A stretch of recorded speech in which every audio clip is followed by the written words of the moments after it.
வடக்கு மாவட்டத்தில்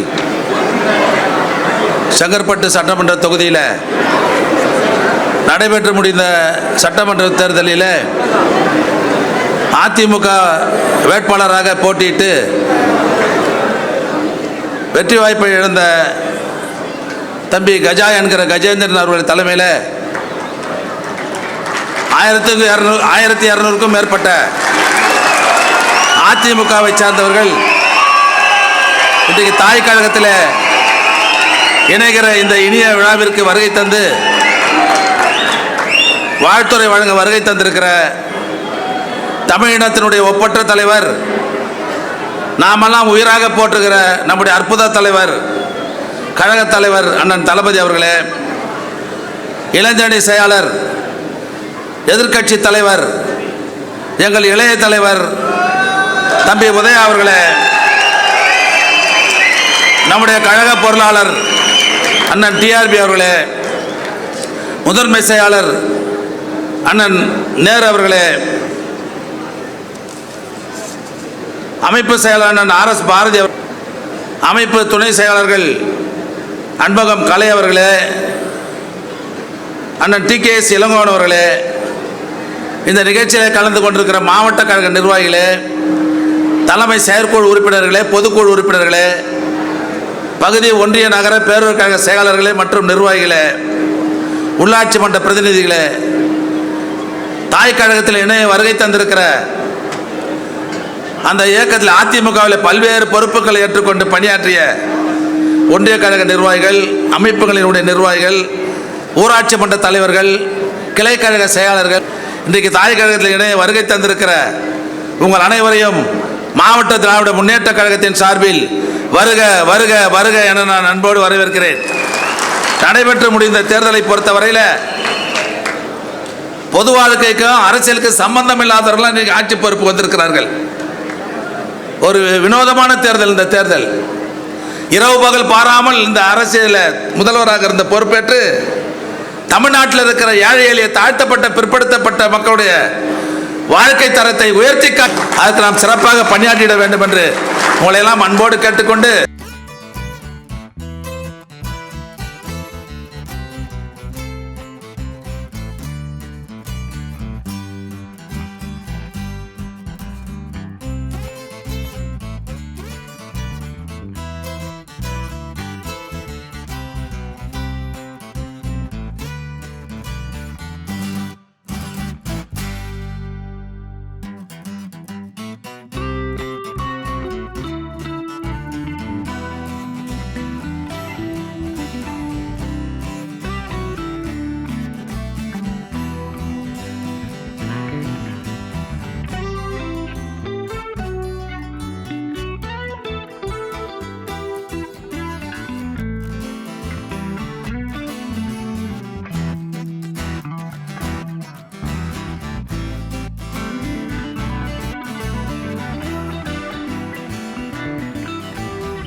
முதன்மை செயலாளர் நேரு அவர்களே, எதிர்க்கட்சி தலைவர் தம்பி உதயநிதி அவர்களே, கழக அமைப்பு செயலாளர் ஆர்.எஸ். பாரதி அவர்களே, கழகத்திலே தன்னை இணைத்துக் கொண்டு இங்கு உங்களிடத்திலே உரையாற்றி அமர்ந்திருக்கக்கூடிய அருமை சகோதரர் கஜா என்கிற கஜேந்திரன் அவர்களே,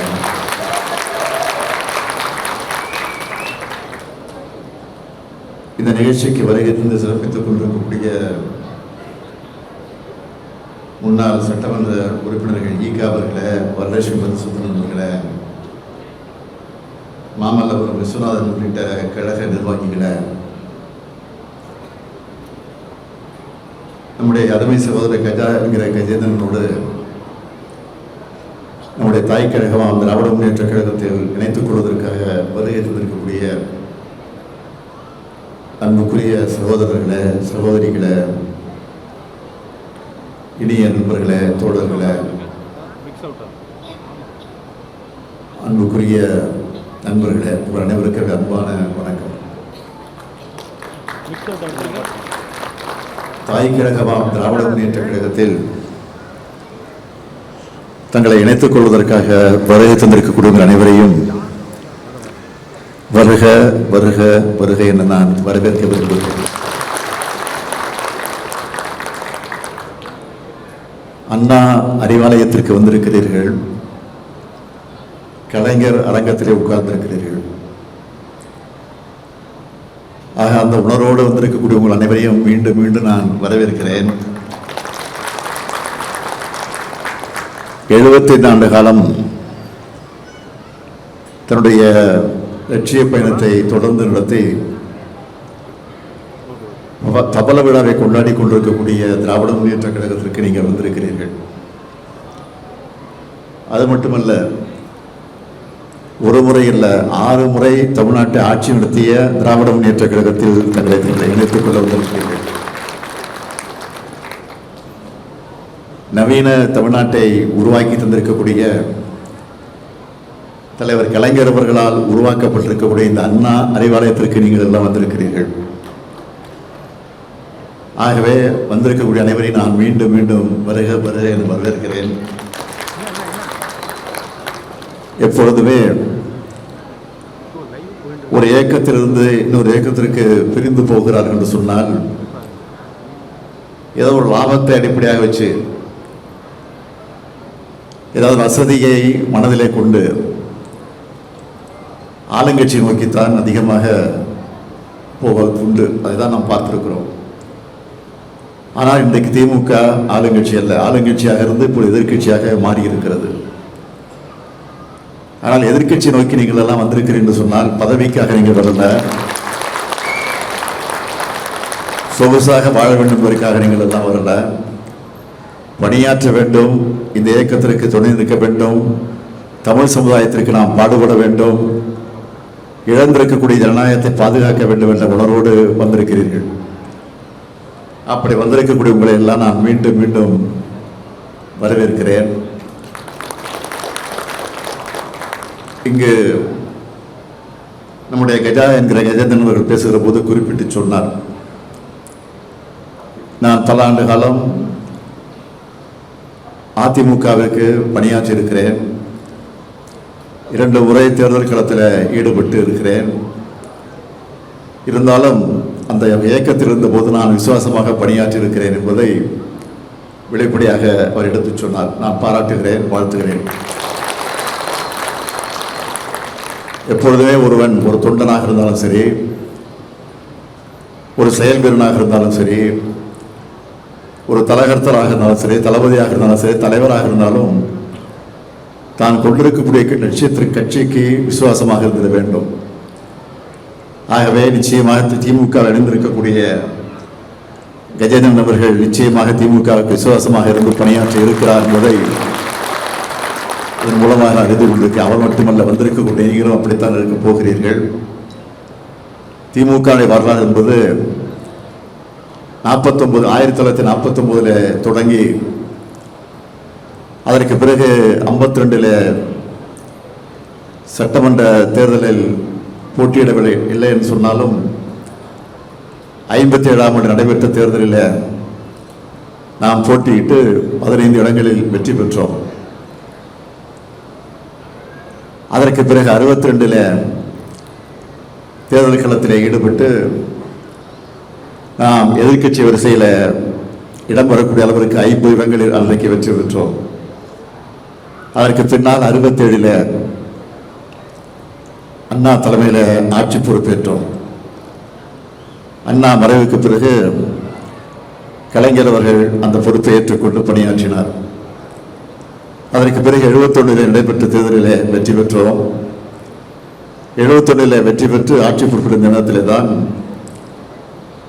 இந்தியாவில் நெருக்கடி நிலை அமல்படுத்தப்பட்டது. 75ஆம் ஆண்டு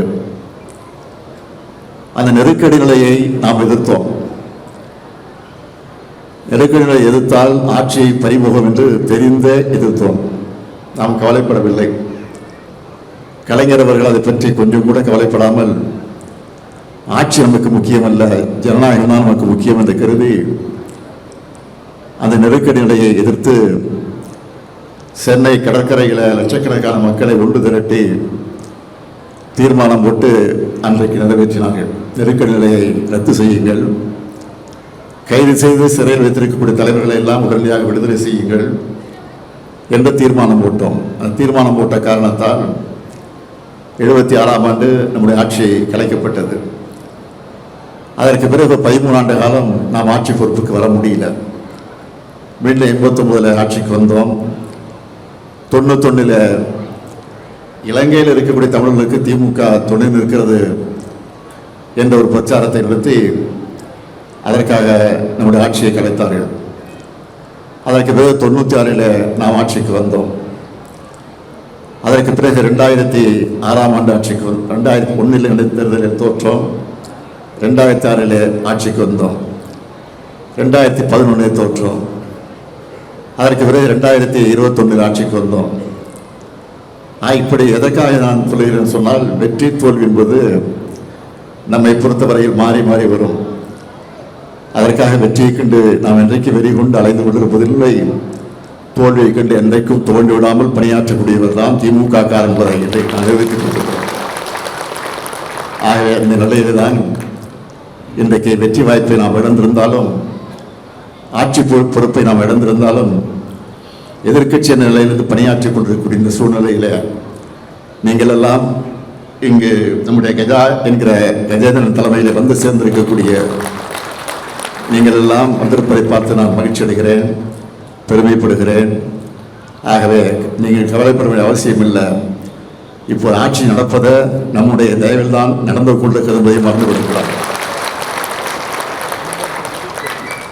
ஏனென்றால் நாம் வெற்றி பெற வேண்டும், திமுக தரப்பில் ஆட்சி அமைய வேண்டும், எதிர்க்கட்சிகள் எல்லாம் தோற்க வேண்டும் என்ற நிலையிலே தான் நாம் தேர்தல் களத்தை சந்தித்தோம். ஆக நம்முடைய கூட்டணியில் இருந்த கட்சிகளுடைய தயவோடு தான் இன்றைக்கு இந்த ஆட்சி நடந்து கொண்டிருக்கிறது. ஆக திமுக ஆட்சிக்கு வர வேண்டும் என்று கருதி நம்மோட கூட்டணியில் இருந்த கட்சிகள் தயவில தான் இன்றைக்கு திமுக நடந்து கொண்டிருக்கிறது. அந்த கட்சியினுடைய தலைவர்களே, அந்த கூட்டணி கட்சியில் இருக்கக்கூடிய தலைவர்கள் பல இடங்களில் குறிப்பிட்டு சொல்லி இருக்கிறார்கள். நாங்கள் வருகிற போது எங்கள் கூட்டணி கட்சியினுடைய தலைவர் திமுக தலைவர் மு.க. ஸ்டாலினிடத்தில் சொல்லிவிட்டு தான் வந்திருக்கிறோம் சொன்னார்கள். அவர்கள் சொல்லிவிட்டு சொல்லுகிற நேரத்தில் நான் சொன்னேன், நீங்கள் செல்லுங்கள், உங்களுடைய விருப்பம், உங்களுக்கு இருக்கக்கூடிய ஜனநாயகம் நான் தடுக்க மாட்டேன். நாட்டிலே ஜனாதிபதி ஆட்சி வந்துவிடக்கூடாது, அதன் மூலமாக பிஜேபி ஆட்சி தமிழ்நாட்டிற்கு வந்துவிடக்கூடாது என்ற அடிப்படையில் தான் அவருக்கு நான் வழி அனுப்பி வைத்தேன். ஆகவே நம்முடைய தயவோடு நடைபெறக்கூடிய இந்த ஆட்சிக்கு முற்றுப்புள்ளி வைக்க விரைவில் நாம் உறுதி எடுத்துக்கொண்டு பணியாற்ற இந்த நிகழ்ச்சியை உறுதியெடுப்போம் என்று கூறி மீண்டும் வந்திருக்கக்கூடிய அத்தனை பேரையும் இன்றைக்கு திராவிட முன்னேற்ற கழகத்தின் தலைவர், அன்பு தளபதி, கழக தலைவர் அவர்கள் தலைமையிலும், இளைஞர்களின் எழுச்சி நாயகன், சட்டமன்ற எதிர்க்கட்சி தலைவர் அண்ணன் உதயநிதி அவர்கள் தலைமையிலும், எங்களுடைய காஞ்சிபுரம் வடக்கு மாவட்ட கழக செயலாளர் அண்ணன் தாமோ அன்பரசன் அவர்களின் முன்னிலையில் இந்த திராவிட முன்னேற்ற கழகத்திலே என்னை அடிப்படை உறுப்பினராக இன்று நான் நினைத்து கொண்டேன். அதற்கு முக்கிய காரணம் நம்முடைய கழக தலைவர் அவர்கள் சொன்னார்கள், இன்றைக்கு ஒரு கட்சியை விட்டு ஒரு கழக நிர்வாகிகள் மாற்று கட்சிக்கு செல்வார்கள் என்றால் அது ஆளுகின்ற கட்சிக்குத்தான் செல்வார்கள். ஆனால் இன்றைக்கு எதிர்க்கட்சியை நோக்கி இன்றைக்கு இந்த தம்பி வந்திருக்கிறார். அவர் உண்மையாகவே இந்த கழகத்துக்கு விசுவாசமாக இருப்பார் அப்படி என்று சொன்னார்கள். நிச்சயமாக இந்த கழகத்திற்கும் நம்முடைய தலைவர்களுக்கும் நான் விசுவாசமாக இருப்பேன். அதே போன்று இளைஞர்களின் எழுச்சி நாயகனாக இருக்கின்ற அண்ணன் உதயநிதி அவர்களுடைய ஆற்றலும் அவர்களுடைய செயல்பாடும் அவர்கள் சட்டமன்றத்தில் நிகழ்த்திய அந்த உரையும் தான் இன்றைக்கு என்னை இந்த திராவிட முன்னேற்ற கழகத்திலே இணைவதற்கு தூண்டுதலாக அச்சாணியாக இருந்தது. மீண்டும் நான் உங்களிடத்திலே ஒரு முக்கியமான விஷயத்தை பதிவு செய்து கொள்கிறேன். இன்றைக்கு நடக்கின்ற இந்த அரசு ஒரு காகிதப்பூ அரசு. ஒரு காகிதப்பூ எப்படி வண்ணமயமாக இருக்குமோ அது போன்று வண்ணமயமாக தெரியப்பட்டதின் காரணம் இந்த மக்கள் இந்த காகிதப்பூ அரசுக்கு இன்று வாக்களித்திருக்கிறார்கள். ஆனால் இந்த காகித பூவுக்கு எப்படி வாசம் இல்லையோ, காகித பூவில் எப்படி தேன் இல்லையோ, அதை எப்படி வண்டுகளும் பட்டாம்பூச்சிகளும் சென்று ஏமாந்து திரும்பி வருமோ அதே போன்று இந்த காகிதப்பூ அரசை இன்னும் 6 மாத காலத்தில் மக்கள் யாரெல்லாம் வாக்களித்தார்களோ அவர்களே வெறுத்து ஒதுக்கி வர இருக்கின்ற இன்னும் ஓராண்டு காலத்திலே மீண்டும் திராவிட முன்னேற்ற கழகம் 234 தொகுதியிலும் வரலாறு காணாத வெற்றி பெறும்.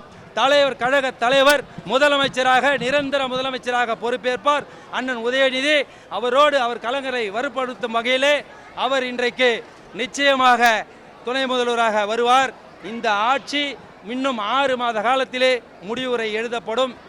இன்றைக்கு இருக்கிற நம்முடைய கழக எதிர்க்கட்சி தலைவர் அவர்கள் சொன்னது போல இந்த இன்ஸ்டாகிராம் ஆட்சி, ரீல்ஸ் ஆட்சி இன்னும் 6 மாத காலத்திலே இந்த காகித பூவின் சாயம் வெளுத்துவிடும். மீண்டும் கழகம் வீறு கொண்டு எழுந்து தொடர்ந்து நூற்றாண்டு காலம் இந்த கழகத்தின் ஆட்சி அமையும் என்பதிலே உங்களிடத்தில் நான் தெரிவித்துக் கொள்கிறேன். நன்றி.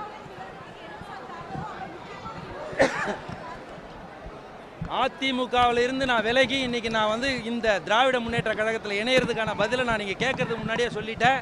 சட்டமன்றத்தில் இளம் தலைவர்களாக இன்றைக்கு இளைஞர்களின் எழுச்சி நாயகனாக இருக்கின்ற அண்ணன் உதயநிதி அவர்களின் உரையை கேட்டு இவர்தான் நமக்கு அடுத்த கட்ட தலைவர், தமிழகத்தின் அடுத்த இளைஞர்களின் தலைவர், வழி நடத்தக்கூடிய தலைவர் என்பதற்காகத்தான் நான் இன்றைக்கு எதிர்க்கட்சியாக இருக்கின்ற இந்த திராவிட முன்னேற்ற கழகத்திலே 2 தலைவர்களை பார்த்து தான் இந்த கழகத்தில் இணைஞ்சிருக்கிறேன். அதிமுகவில் அதிருப்தி இல்லைங்க, எல்லா கழகத்திலையும் அதிருப்தி இருக்குது. ஒரு குடும்பம்னு இருக்க சொல்ல எல்லாருக்குமே சின்ன சின்ன அதிருப்திகள் இருக்கதா செய்யும். இன்னைக்கு கழகத்தை விட்டு நோக்கி ஆளும் கட்சிக்கு பயணிக்கிறாங்கன்னா, முன்னாள் எம்எல்ஏ சட்டமன்ற உறுப்பினர்கள் அமைச்சர்கள்லாம் பயணிக்கிறாங்கன்னா ஏதோ ஒரு காரணத்துக்காக ஆதாயத்துக்காக செல்றாங்க. இன்னைக்கு நான் இந்த கழகத்துக்கு வந்திருக்கிறேன்னா நான் ஆதாயத்துக்காகவோ இல்லை அடுத்த ஒரு பலனை ஆதாயம் அடையணுன்றதுக்காகவோ வரல. நான் ஒரு திராவிட பாரம்பரியத்தில் வந்தேன். ஒரு திராவிட கொள்கை பற்றுனால நான் இன்றைக்கி அண்ணா திராவிட முன்னேற்ற கழகத்தில் இருந்தேன். இன்றைக்கு அந்த அண்ணா திராவிட முன்னேற்ற கழகத்தில் என்னால் தொடர்ந்து பயணிக்கிற மனநிலையும் சூழ்நிலையும் இல்லை. அதனால் நான் இளம் தலைவராக இருக்கின்ற நம்முடைய கழக தலைவருடைய மகன் அண்ணன் உதயநிதி அவர்களுடைய பின்பற்றி அவரோட வழித்தொன்றலாக நான் பயணிக்கணும்னு இந்த அண்ணா திராவிட முன்னேற்ற கழகம் இருக்காங்க அப்படின்னு நினைக்கிறீங்களா? அவங்களுக்கு நீங்கள் ஆமாங்க. இன்னைக்கு திராவிட முன்னேற்ற கழக ஆட்சி கொடுத்த எத்தனையோ திட்டங்களை இன்னைக்கு செயல்படுத்த முடியாத இருக்கு. இவர் சொன்னார் இன்னைக்கு 10 ரூபாய் பாட்டிலுக்குன்னு பாட்டெல்லாம் பாடினாரு. இன்னைக்கு 20 ரூபாய் பாட்டிலுக்கு வாங்குறான். வெளிநாட்டு மதுபானங்கள்லாம் இன்னைக்கு 2500 ரூபாய் 3000 ரூபாய் இன்னைக்கு மேலே வச்சு விற்கிறாங்க. பலர் அதிருப்தியில் இருக்காங்க. அவங்களுக்கு உங்களுடைய